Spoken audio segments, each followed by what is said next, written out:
Hi! I have a confession to make. I like Five Nights at Freddy's. Toxic is the 30th time you've said you like Five Nights at Freddy's. I think it's something that's been made very clear to anyone who's been in this channel for a while. This franchise has a special place in my heart. While many grew up with Doom or Halo, while I was sitting in bed at home without internet or cable TV, for me that place is occupied by FNAF for being with me throughout the years. I remember being in school and hanging out with the girls group because they were the only ones who didn't bully me, and looking for horror stuff. I remember looking for Slenderman or Jeff the Killer stuff, and we ended up fearing the Smurfs. No further questions. After that, I changed schools, and I remember sitting in the hallway watching my classmates who had phones play a game, Five Nights at Freddy's. By then, I already had a computer and internet, so I experienced the franchise's boom firsthand. This was amplified by the fact that my PC was literally falling apart, so anything more complex than PVC would have made it explode. So I consumed many fan games. And I've been there throughout the best and worst of times. I watched I don't know how many theory videos during FNAF 1 and 2. I impatiently looked at my watch every time a new FNAF 3 teaser came out. I ended up with this expression after FNAF 4. Now what? I screamed like a K-pop fan when I saw that scene in Sister Location. I'm fine. I'm going to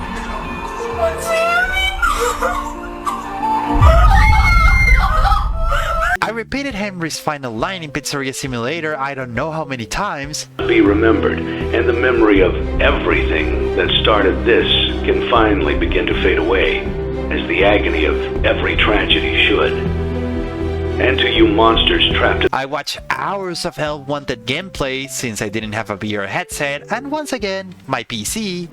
And I couldn't agree more with Kasssm with every word he said about Security Breach. That really put my love for the franchise to test. However, despite that, there isn't a single game before Security Breach that I can tell you is bad. If you don't like the franchise in general, I highly doubt you like any of them. But while they all maintain the core idea of you can't escape, defend yourself with what you have, each game always tries to reinvent itself. I'm an average store enjoyer.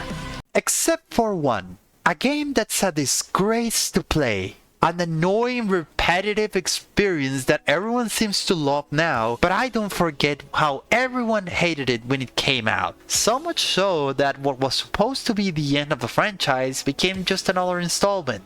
So let me explain why Five Nights at Freddy's 3 is a disgrace of a game.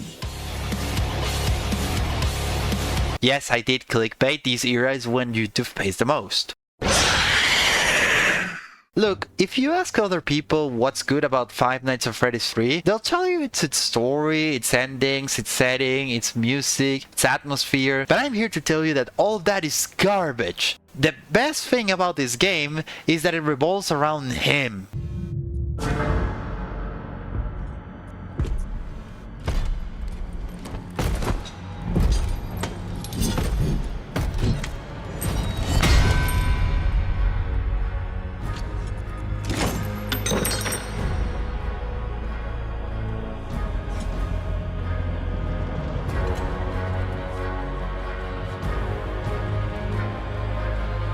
This entire game revolves around Springtrap. That's what makes it great. As I've said many times, there's nothing a good villain can fix, and in this case, it's like Infinity War, where everything revolves around its villain. One of my problems with Pizzeria Simulator is that it feels too dispersed for an ending. I know it wasn't, but that's not the point. FNAF 3 fixes that by focusing on its villain. We need to understand what the purple guy was like before, William after. He was a monster. He was always one step ahead of us. A murderer who always got away with it. The murder of the children. The guard from the last week. He was aware of the fate of his victims and didn't care. In fact, he tortured them and used them for his own benefit. His sole objective was to do evil and in the process, bring down the Fazbear Entertainment empire. And all of this following the golden rule of cinema. Show, don't tell. And here, everything I said is show without a single word. He doesn't need motives, reasons, or justifications to do evil. Many say that a villain who is bad just because he's bad is a bad villain. But that's not correct. It's just that it's very common to see it in bad writers who don't know how to make villains. But in this case, the lack of motivation or purpose for his actions contributes to you not empathizing with him. The story doesn't want you to see him as a man, but as what he is, a monster hiding under human skin. Other examples of villains like this done right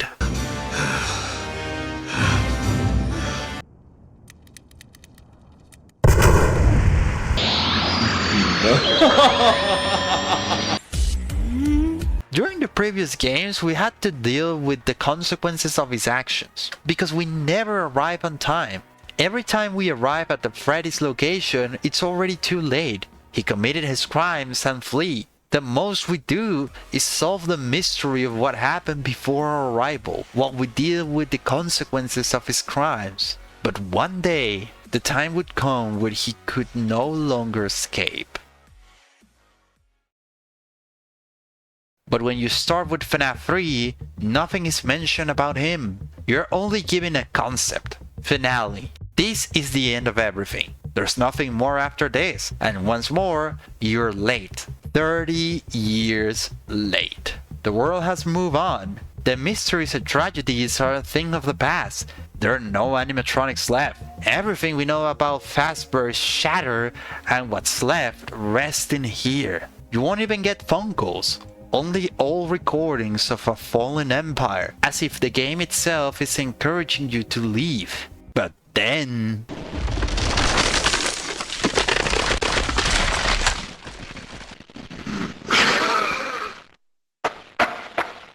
something is lurking in these halls.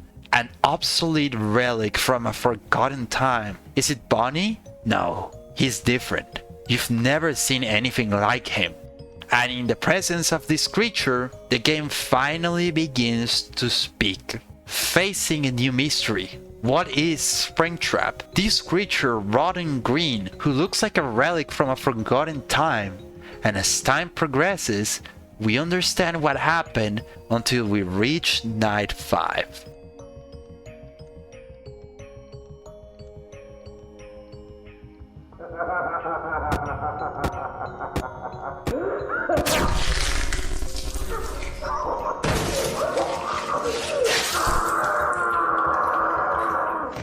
This mysterious creature reveals himself as the purple guy, the monster who for years got away with his crimes, but finally made a mistake.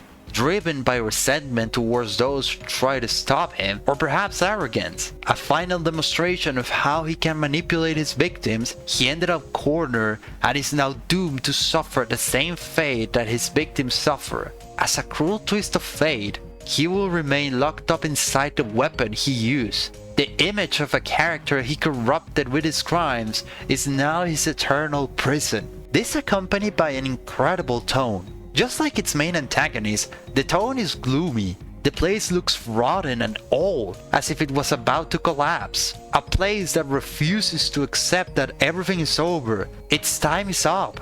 But the prime evil of Freddy is still refusing to go. The green tone, similar to that of its antagonist, represents how the building itself is like a walking corpse, a place that rots but refuses to die. The torn posters, the dirty walls, the muffled and barely functioning melodies of the minigame create a perfect harmony with Springtrap. But it's also an opportunity. For the first time, the purple guy is not one step ahead of us. The only way to continue doing evil is to cross that exit door. But this time, we are there, waiting for him. Scott wanted this game to be a confrontation between the player and the franchise villain. We're blocking his only escape route.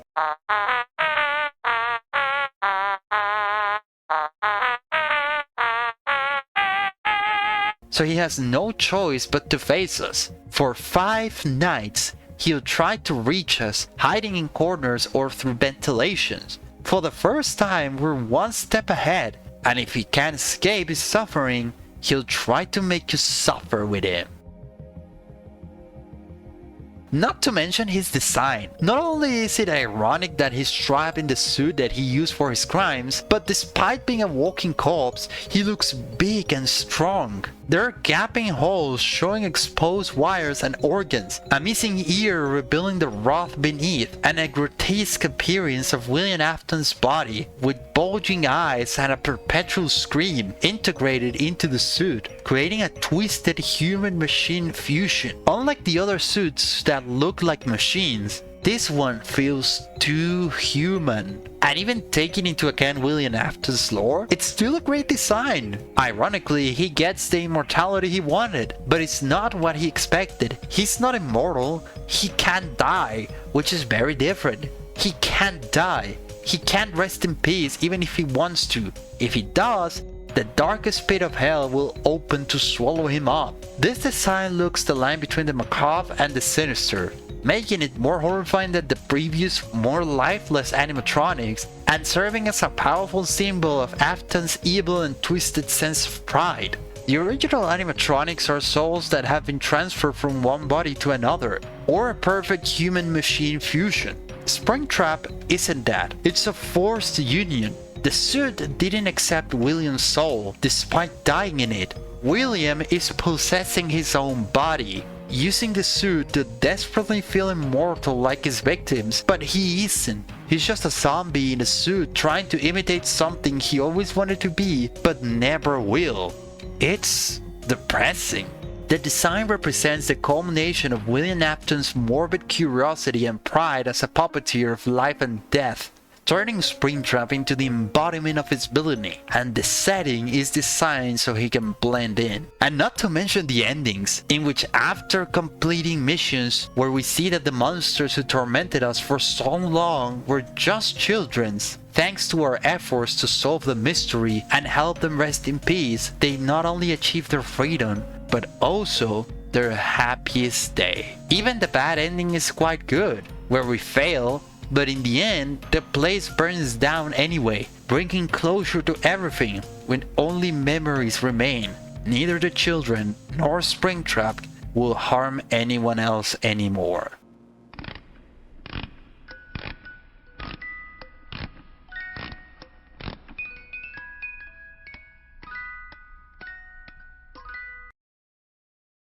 But in the good ending.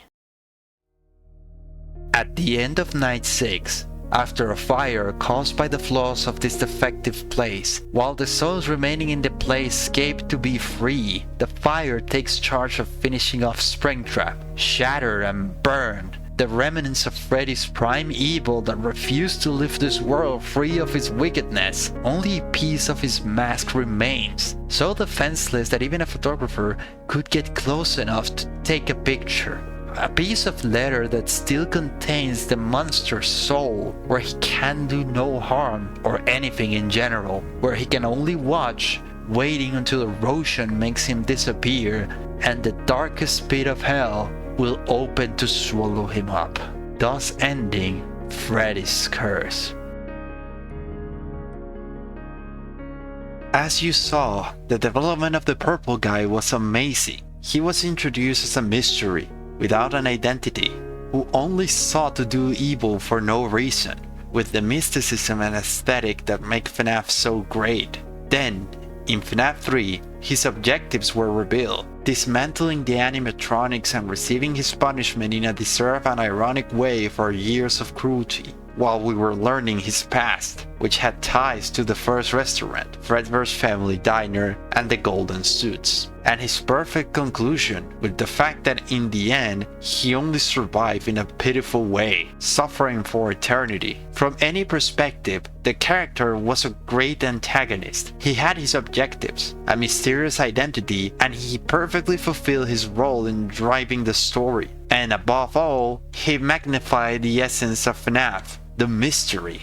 While the only flaw in this version of the character was the lack of a clear backstory or motivations, I don't think this was a major issue, because in its early days, FNAF stories weren't told as events, but rather as consequences of those events, and this character fits that description. We don't know what drove him to become what we see in the games, but it doesn't matter. It no longer matters. Whatever turned him into this is irrelevant. He chose this path. He chose to do what he did, and what's done is done, and he must pay the price of his actions. He may not have had much development, but in this case, that's not a problem, since these types of characters aren't meant to be seen as people. The story wants you to see them as monsters, as an evil force. That's why the lack of development in these cases isn't a negative thing, because the story never wanted you to empathize with them. It wants you to hate them with all your heart.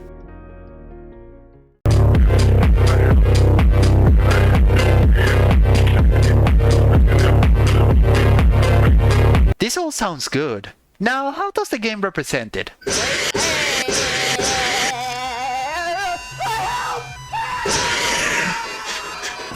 Hey, wait a minute. John Carmack, co-founder of id Software and co-creator of Doom, Quake and Wolfenstein 3D, said, and I quote, "The story in a video game is like the story in a porn movie.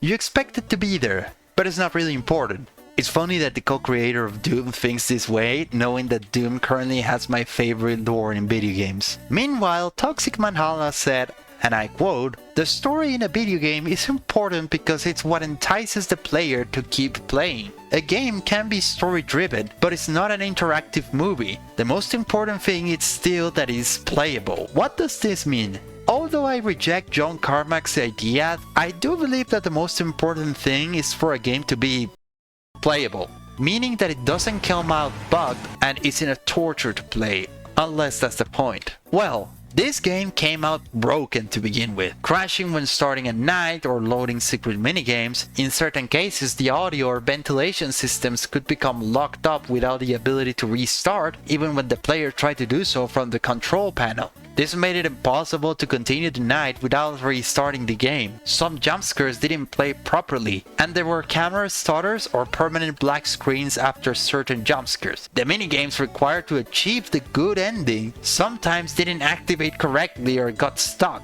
All of this was fixed, but if I harshly criticize Cyberpunk for being buggy up until now, I'll do it with everyone. One of Scott's problems is that the guy is so passionate about his work that he gets impatient and releases products that weren't ready yet. But hey, FNAF was never a good example of good optimization. That's part of the package. It's like the anomalies in Stalker. Now let's talk about the fact that this game isn't scary. And since when is FNAF scary? Let's see. FNAF was never the epitome of horror, but it did something right. Let's just look at the original trilogy.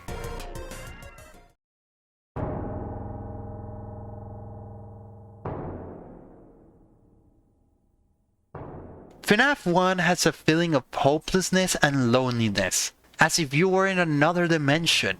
Its atmosphere is heavy and suffocating, as if darkness occupied tangible space, a place full of evil that tried to hide underneath the appearance of a childlike place but couldn't hide its true nature. The atmosphere is claustrophobic. You feel cornered while creatures that can't move stalk you. These metallic beasts aren't alive. They can't be. They shouldn't even be scary, but they are.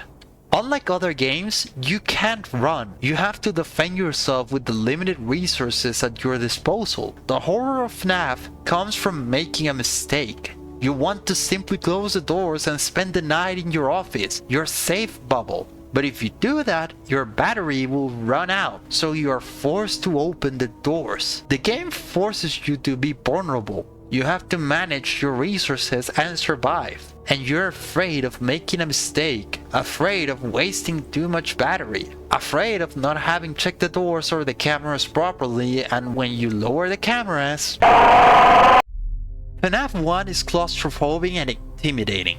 On the other hand, FNAF 2 is agoraphobic and chaotic. The place is immense. The office is larger with a huge entrance in the front and two smaller ones on the sides. Now you don't feel oppressed, but you cannot block your enemy's path anymore. You feel naked. There's nothing between you and the monsters. You're exposed. Your only salvation is to hide in the one place they wouldn't suspect, right under their nose.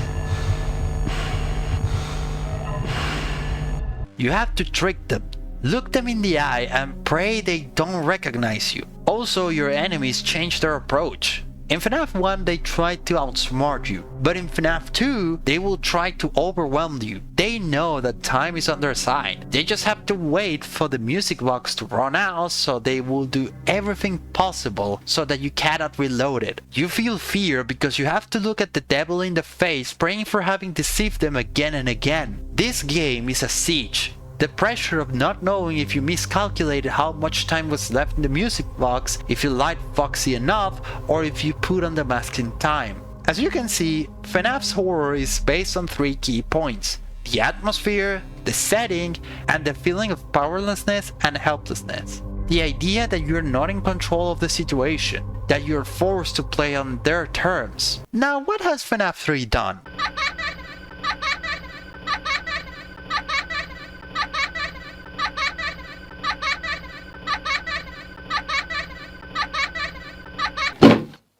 Scott wanted the game to be something like a big boss fight against the purple guy, a 1v1. But the concept of a boss fight wasn't established in the franchise until FNAF 4. The idea of a single enemy isn't bad. The problem is the mechanics the game uses to confront it. The bleeding wound of FNAF 3. All the other problems are just band-aids to avoid treating the wound.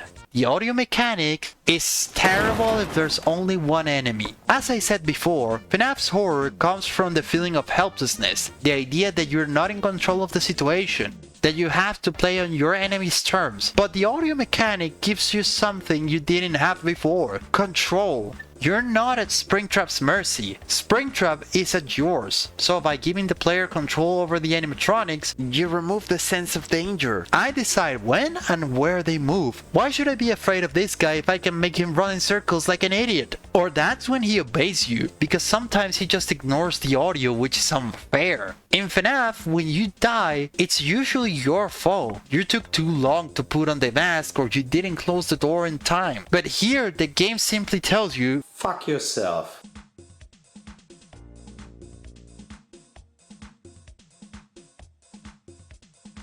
In FNAF, you always feel at the mercy of the animatronics. Here, Springtrap is at my mercy. The mechanic itself is not bad. In fact, there are several fan games that use something similar and it works, because there's more than one real threat. Then the audio is used to distract an enemy from which you cannot defend yourself. But when you only have one enemy, it makes you feel like the threat to it. But when you only have one enemy, it makes you feel like the threat to it. FNAF 3 should be the best example of being defenseless. You can't hide or block the way, and somehow I feel safer than any other game. And I think Scott realized this, but instead of changing the mechanic, he added new ones to make it work. Some of them work, like the panel and the system glitches, or the fact that Springtrap hides in the cameras and you have to find him. This sounds interesting. If I could see anything. Where did they get these cameras? From Fredbear's Family Diner? Why do they have so much static? It doesn't feel fair if the cameras look like this. It breaks the immersion, since we're in 2017 and the cameras look worse than they did in 1987. And then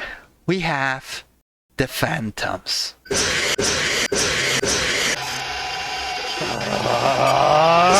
Get out of my face already! I hate the Phantoms. They're everything Five Nights at Freddy's is accused of being. They're cheap jump scares. FNAF 2 felt like a siege. Here it feels like a school bus asking you if you have any games on your phone. You see, the game needed a way to give Springtrap time to move, so it sends these guys to you. The Phantoms are hallucinations caused by the gas leaks in the place, which have different ways of attacking you. But here's the thing, they don't kill you. They don't kill you when they attack you. Instead, they cause a critical failure in the ventilation system. Or I wish they would, because then the sons of bitches appear and all they do is stare at you while making an annoying sound while blocking your screen. The Phantoms feel more like a nuisance than a threat. They appear out of nowhere, and although they can be avoided, most of the time you'll get jump scared. The problem is that if you're constantly receiving jump scares, they lose their effect. FNAF isn't just about cheap jump scares. I'll die defending that. But then they bring in the Phantoms and I can't defend this franchise. They don't scare me. They just make me feel like every death is unfair. When they say artificial difficulty, I think of them. You couldn't think of another way to increase the difficulty? Plus their designs are horrible. Why does Chica look like a watermelon?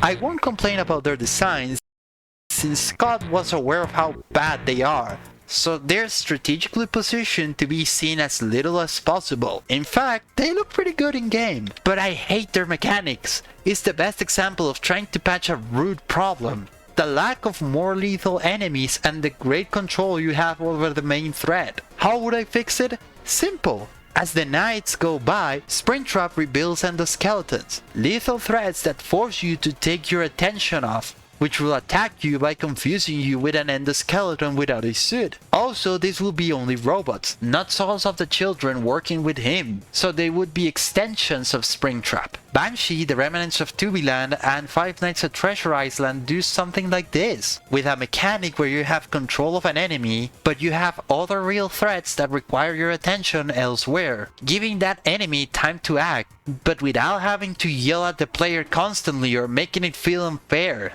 And how do you defend against them? Well, you bring back the mask mechanic. The ventilation already brought back the doors. Why not go full nostalgia mode and bring back the mask? This way you force the player to look away, giving Springtrap time to move. You see, I'm not just critical, but also offering solutions. But hey, at least it prepares you for this mechanic, right?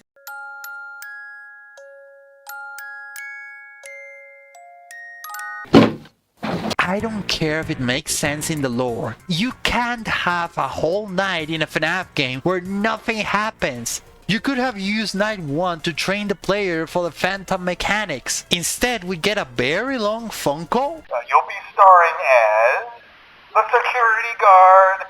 So not only will you be monitoring the people on the camera as they pass through, to make sure no one... What is this? How do you make a game where nothing happens in the first level? And it's worse because you don't have a custom night. There are only 6 nights and you spend one of them doing nothing? How do you make a game where nothing happens? It's literally the opposite of a video game. It's like making a movie that can't be watched. Who would do something like that? Movies are made to be watched. That will be like the anti-movie. Imagine a movie where you can't see what's going on and oh, hello, Alien vs Predator 2. Didn't see you there. Have Springtrap being the first night. Have what happens on night 2 happen here. And turn that call into a cinematic. How if there weren't any cinematics in the franchise at that point? Doing the same that Five Nights at Candy's 3 did. Making the cinematics minigames. Something simple. The call on night 1 would be a conversation between the guard and the guy on the phone. With all this in mind, it's fair to assume that FNAF 3 focuses too much on its story and neglects its gameplay, right? Right?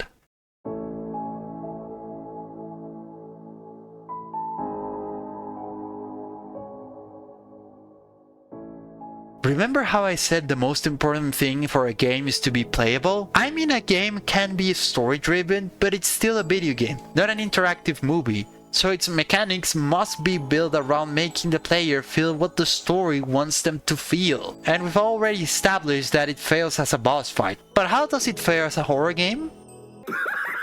Okay, so that means it at least feels like a satisfying ending where Michael confronts his father and eventually burns the place down to destroy Springtrap? That's something the fandom invented. Let's start with the fact that Michael in the games isn't a good person. He's greedy. He didn't go to Freddy Fazbear's Pizza to investigate anything or free the souls. In fact, he considers the animatronics more of an obstacle. His motivation is revenge on his father for what he did to him at Sister Location. Michael is basically a William Jr., cold people motivated by hatred. Except William is more intelligent. Michael isn't the hero we all wanted. Michael isn't the guard from FNAF 3. Why would he swear revenge on his father in Sister Location then? As far as he knows, he already killed him. Michael doesn't actually help Henry's plan. The Michael in the movie is the same, except in the movie they give him development and he's a bit more heroic, which Scott didn't do in the games. So there's no emotional conclusion for the characters. Scott wanted the player to become the protagonist, but there were already characters created. It's like what happened with Master Chief in Halo with Bungie, where they wanted him to be a vehicle for the player, but the problem was that the Chief was a character, which gave a strange feeling. One of the things 343 did well was accepting that the Chief is a character and giving him development. If it was handled perfectly is another thing. You could have used Jeremy. In the lore, he only appears to receive the bite of 87 and that's it. If he survived, why not making him the guard in this game? Having part of your brain ripped out seems like the kind of thing that leaves long-term effects, but this franchise was never synonymous with realism. Jeremy had motivations to get revenge on William. He disobeyed and stayed on night 6, even though he wasn't supposed to have gone to work. He seems like the only one interested in knowing what was happening. The consequences of William's actions caused the greatest tragedy in his life. And he knows the danger that Fazbear entails, so he has motives to destroy the place. If we already had protagonists, I don't think it's the best idea to shift the focus to player insertion. That's something Poppy Playtime did well. It doesn't give the protagonist an identity so the player can insert themselves into the narrative from the start. It doesn't give them a name and then pretends they don't exist. This combined with the fact that I can't appreciate this story because I have the phantoms constantly screaming at me, makes it so I can't fully connect with the story. This is made worse by the "it burns." I describe how good the endings are because I understand what they were trying to do. I understand the idea behind them and I can appreciate it. But analyzing something isn't the same as playing it. And when I complete night 6... That's it? That's the last episode? That was just a bunch of cheap walk cycles! What a rip! Fortunately, there are the good and bad endings, but the "It Burns" diary feels very anticlimactic when you play it. Like, that's it? I know this franchise didn't have cinematics at the time, so something like Final Nights 4 is out of discussion. But something more impactful than a PNG. As much as you can criticize Pizzeria Simulator, that game does feel like an ending, like a conclusion, like a last mission. While FNAF 3 makes me feel like just another installment, but more melancholic and less terrifying. You know, I really feel bad for criticizing this game because despite everything I said, I do consider it a better ending than Pizzeria Simulator. And I'm not the only one who thinks this way. Otherwise, why do all fan games every time they release their last game? It's based on FNAF 3 and not Pizzeria Simulator. Because this one feels more focused, more solid, and with it the potential to be not just an ending, but the ending. I understand what Scott wanted to do and I like the idea. But video games aren't just about their story. They had to be a good playable experience, and this game isn't that. We all remember this game with care. I did too. But I think we shouldn't forget why FNAF 4 and everything that came after it exist. It's true that Scott had to deal with one of the worst fandoms in existence, but that doesn't mean some of the criticism isn't justified. A video game isn't an interactive movie. If the main focus is on your story, then your mechanics should complement that story. But FNAF 3's mechanics distract me from its story and what it wants to tell. It doesn't always fulfill the idea it was created with, and it's an inferior experience to its predecessors. A step back from what have been presented before. Therefore, in my opinion, Five Nights at Freddy's 3 isn't the end of the franchise. It's just the other end of the franchise. Its mechanics are annoying or feel unfair. It's not scary even for a minute, and it's frustrating. I think a remake of this game is a good idea, but several core mechanics will have to be changed. A graphical improvement isn't enough. A FNAF 3 Plus should look considerably different from the original, but not everyone would accept that, and I understand why. We all remember this game, but I think nostalgia is blinding our vision. And we have to accept that the past wasn't as beautiful as we remember in order to learn from our mistakes and build a better tomorrow.